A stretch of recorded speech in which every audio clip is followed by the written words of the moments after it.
కౌసల్యతనయ శ్రీరామ కౌస్తుభాంగా తూర్పున బాణుడు దయించెను తోయజాక్ష దైవ సంబంధ కార్యాలను తీర్చుకోగా వేగలేవయ్య మము బ్రోవ వెంకటేశ. ప్రార్థన ముగించగానే గుణనిధి అనే శిష్యుడు పైకి లేచి గురువుగారిని చూసి నమస్కరించి, గురువుగారు, మనం గత చర్చలో మానవుల యొక్క ప్రవర్తన తీరు వికల్ప వృత్తి యొక్క ప్రభావం అనేది మీరు తెలియజేశారు. ఇది బాగా అర్థమైంది కూడా మాకు. శబ్ద జ్ఞానాన్ని అనుసరించి ఏర్పడేటువంటి మనోభావాలు అనేక రీతులలో మానవుల ప్రవర్తనను మార్చేస్తూ ఉంటుంది అని మీరు చర్చలో చర్చించుకున్నాం. ఇంకా ఎలాంటి విపరీతాలు మానవులలో ఉంటాయి ఈ వికల్ప గుణం ఉన్నవారు అని అడిగాడు గుణనిధి. అలాగే నాయన, ఇది కూడా మనం సమాజ శ్రేయస్సు కోసం, సమాజంలో ఉన్నటువంటి మానవులందరూ సుఖశాంతులతో ఉండాలి అనేటువంటి ప్రయత్నం కోసం మనం ఈ యొక్క పతంజలి మహర్షి గారి యొక్క మనోవైజ్ఞానిక శాస్త్రజ్ఞానాన్ని అధ్యయనం చేస్తున్నాం, చర్చించుకుంటూ ఉన్నాం కూడా. ఒక వ్యక్తి మొదట వైద్య వృత్తి నేర్చుకోవాలని ప్రారంభిస్తాడు. ఆ వైద్య వృత్తిని దానికి సంబంధించినటువంటి జ్ఞానాన్ని సంపూర్ణంగా పొందుతాడు. పొందిన తర్వాత అటువంటి సాధనలో ఆ వ్యక్తి ఎంతో ఆసక్తితో, ఎంతో జ్ఞానాన్ని, ఏకాగ్రతను ప్రవేశించి ఆ ఏకాగ్రతతో ఆ యొక్క జ్ఞానాన్ని సంపాదిస్తాడు. అయితే వైద్యుడు అయిన తర్వాత ఆ వ్యక్తి నాకు మించినటువంటి వైద్యుడు ఇంకొకడు లేడు అనే భావన ఏర్పడమే వికల్ప వృత్తి. ఎందుకంటే కొంతమంది రోగులు, వ్యాధిగ్రస్తులు ఆ వైద్యుని దగ్గరికి వెళ్ళి అతను ఇచ్చినటువంటి వైద్య సహాయంతో కొంత నయమైన వెంటనే వారు చెప్పుకుంటారు, ఫలాని వైద్యుడి దగ్గరికి వెళ్ళండి, అతను మీకు నయం చేస్తాడు అని చెప్తారు. అప్పుడు ఆ వ్యక్తి ఆ మాటలు విని వచ్చి అటువంటి వారు ఆ మాటలు తీసుకొచ్చి వైద్యుడితో చెప్తారు, అయ్యా వైద్యుడు గారు, మీరు చాలా గొప్ప హస్తవాసి, మీ మందులు బాగా చక్కగా పనిచేస్తున్నాయి, మీరు వైద్యులను చక్కగా అర్థం చేసుకుని మందులు ఇస్తున్నారు అని అనగానే ఈ మాటల ప్రభావం అతనిలో ఉన్న పూర్వపు అణకువత, వినయ విధేయతలు ఇవన్నీ వెళ్ళిపోయి ఇప్పుడు నేను మానవాతీతుణ్ణి, అంటే నాకు మించిన వైద్యుడు లేడు, నేను గొప్ప వైద్యుణ్ణి అనేటువంటి భావన అందరిలోనూ ఏర్పడుతుంది. అనేక మంది వైద్యులలో ఇది సహజంగా మనం గమనిస్తున్న విషయం. ఆ జ్ఞానం ఇచ్చింది ఎవరు? పరమాత్మ. పరమాత్మను మర్చిపోకూడదు. పరమాత్మ అంటే అర్థం ఏమి? ప్రతి ఒక్క జీవిలోనూ ఉన్నటువంటి ఒక సత్యమైన స్వరూపము. ఇంకా ప్రతి ఒక్కరిని వినయ విధేయతలతో మాట్లాడి, అవునా నాయన అలాగా అంటున్నారా, పర్వాలేదు, అయితే నేను మీరు అనుకున్నంత గొప్పవాడిని కాదు, కానీ వైద్యం మీకు ఇవ్వగలను అని చెప్పుకోవాలి. అప్పుడు ఆ వైద్యుని యొక్క నిబద్ధత పైన సత్యవచనం, వినయము, విధేయత కనబడుతుంది. వైద్యుని ఎవరైనా కూడా మెచ్చుకుంటూ ఇంకా అనేక మంది రావడం ప్రారంభిస్తారు. ఇంకా ఒక వృత్తిలో మనం నైపుణ్యం పొందాము అంటే అది జనసామాన్యంలోకి వెళ్ళిపోయి ఆయన ప్రతిభగా ప్రచారం చేస్తే ఆ ప్రచారానికి మనం లోను కాకూడదు, అంటే వైద్యులు లోను కాకూడదు. కంటే భగవంతుడి కంటే ఎవరు అతీతులు కారు, జ్ఞానమంతా దైవానిదే. ఆయన సర్వజ్ఞుడు కదా, సర్వాంతర్యామి కదా, అన్ని చోట్ల ఉంటాడు, ఎక్కడ ఆయన లేని చోటు అంటూ లేదని మనకు ప్రహ్లాదుడు అద్భుతంగా చెబుతాడు. ఇందుగలడందు లేడని సందేహము వలదు, తండ్రి శక్తి సర్వోపగతుండు, ఎందెందు వెతికి చూసిన అందందే కలడు అని అంటాడు. ఇది ఆప్తవాక్య ప్రమాణం. ఆ జ్ఞానం ఒక సొత్తు కాదు, మనం ఒకరి పుట్టుకతో రాదు, కష్టపడి మనం సాధిస్తేనే వస్తుంది. మాత్రాన గర్వం చెందకూడదు. అహం ఎవరిలో పెరుగుతుందో, ఎటువంటి వారిలో పెరుగుతుందో, నేను కోటీశ్వరుడు, నేను కోటీశ్వరుని, ధనవంతుణ్ణి, భాగ్యవంతుడి, నాకు మించిన వాళ్ళు ఎవరు, నాకు దాసానుదాసులుగా ఉండండి అని సామాన్యులను వస్తువుల కన్నా హీనంగా చూడడం ప్రారంభిస్తారు కొందరు. కొందరైతే తమను ఒకప్పుడు కష్టస్థితిలో ఉన్నప్పుడు ఆదుకున్నటువంటి వారిని వచ్చాక మర్చిపోయి వారిని పురుగుల కన్నా హీనంగా చూడడం కూడా మనం గమనిస్తూ ఉన్నాం. ఈ సమాజంలో చేసిన మేలు మర్చిపోయి చేసిన సహాయం మర్చిపోయి మనం ఒకప్పటి ఉన్న స్థితి తెలుసుకొని గొప్ప స్థితి వంచిన అటువంటి మనకు సహాయం చేసిన వ్యక్తులను మనసులో ఉంచుకొని వారిని నిత్యం తలుచుకుంటూ భగవంతుడి అనుగ్రహం వల్ల వారి వల్ల మనం ఎలా అయ్యాము అని అనుకుంటూ జీవించాలి. అలా జీవనం లేనప్పుడే ఈ అసమానతలు ఏర్పడి ఈర్ష్య, అసూయ, ద్వేషాలు పెరిగిపోతూ ఉంటాయి. ఈ అవమానాలు అనేటివి అహంలో ఉన్న వారికి ఖచ్చితంగా ఉంటుంది. అహంకారంతో ఉన్నవారు వికల్ప వృత్తిలో ఉన్నారు.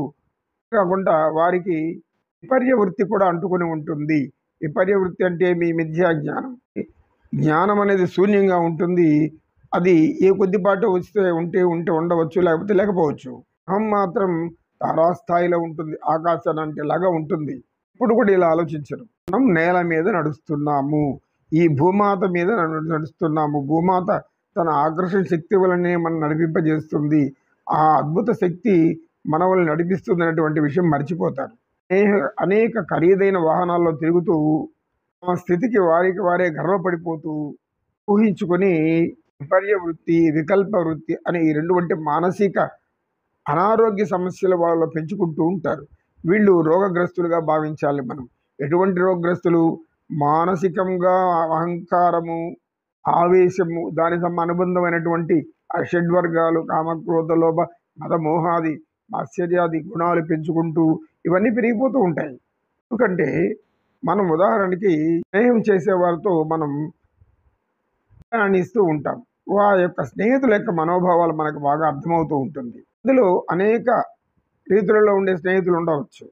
అంటే కులమత భేదాలు, పదవి ఐశ్వర్యాలు ఇలాంటివి మనసులో ఉంచుకోకుండా స్నేహితుణ్ణి చిన్నప్పుడు ఏ విధంగా చూసామో అలాగే చూడాలి.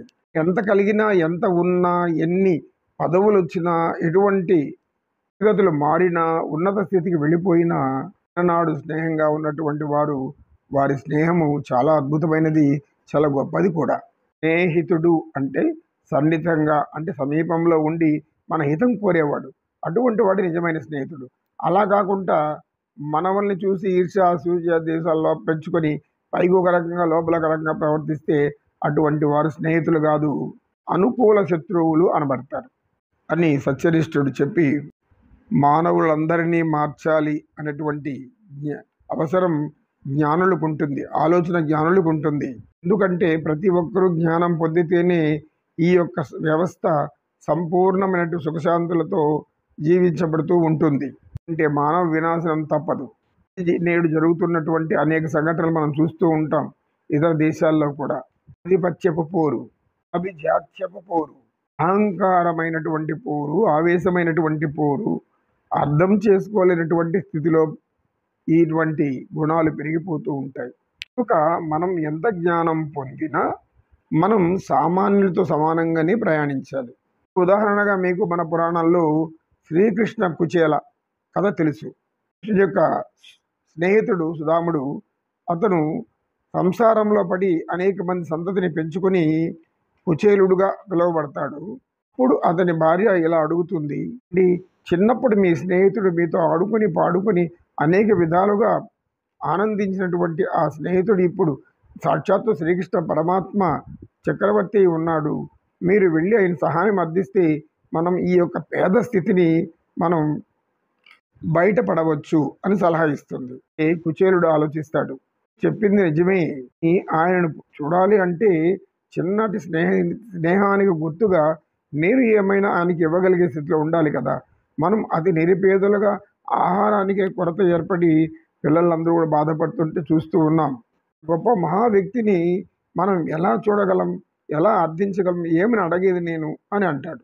ఇప్పుడు అతని భార్య, ఏమండి అతను మీ స్నేహితుడు, ఒకప్పుడు శ్రీకృష్ణ పరమాత్మ అని మీరే అంటున్నారు, ఆయన పరిపాలన చేస్తూ ఉన్నాడు.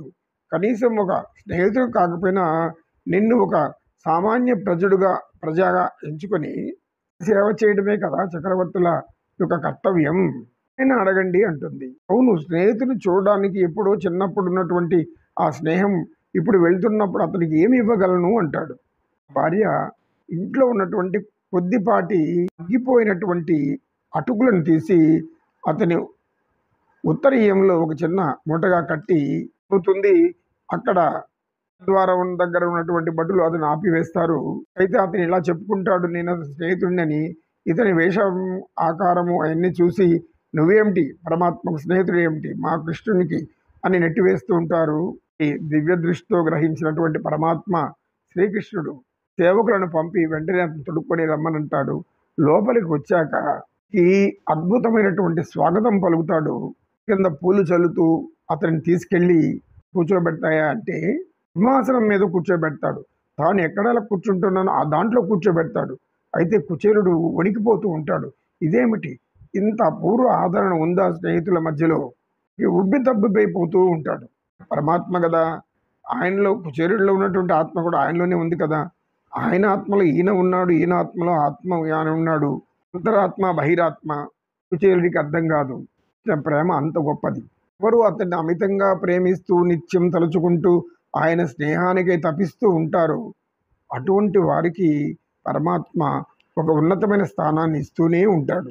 పేదరికము ధనవంతము కాదు కావలసింది, మనకు పురాణాల్లో విన్నాం. అయితే పరమాత్మ చూసారా, పరమాత్మను, శ్రీకృష్ణుడను, చక్రవర్తిని, అష్టభార్యలకు భర్తను అనేటువంటి ఎటువంటి మనోభావన లేనటువంటి వ్యక్తి. అటువంటి వ్యక్తులను పరమాత్మగా మనం గుర్తించాలి.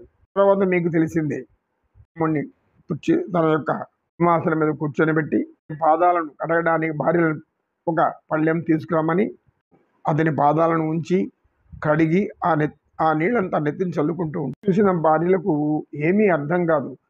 అందరూ కూడా పరమాత్మ ఏమిటి ఇలా చేస్తూ, ఒక రాజు చక్రవర్తి ఇలా చేస్తున్నాడు ఏమిటి, ఒక భిక్షగాడి రూపంలో ఉన్నటువంటి ఈ వ్యక్తిని అనుకుంటారు. కానీ పరమాత్మ అలా అనుకోలేదు. అతను వేరు కాదు, పరమాత్మకు తెలుసు. అగలేదు శ్రీకృష్ణ పరమాత్మ. మిత్రమా, నన్ను చూడ్డానికి వచ్చావు, నాకు ఏమైనా తెచ్చావా అని అడిగాడు. ఇప్పుడు కుచేలుడు భయంగా అటు ఇటు చూస్తూ, ఇటువైపు రాణులు, ఇటువైపు సేవకులు అనేక మంది నించుని ఉన్నారు. ఇటువంటి ప్రశ్న అడిగితే తాను ఏమి ఇచ్చేది? తన ఉత్తరీయంలో ఎక్కడో దాచిపెట్టుకుని ఉన్నాడు.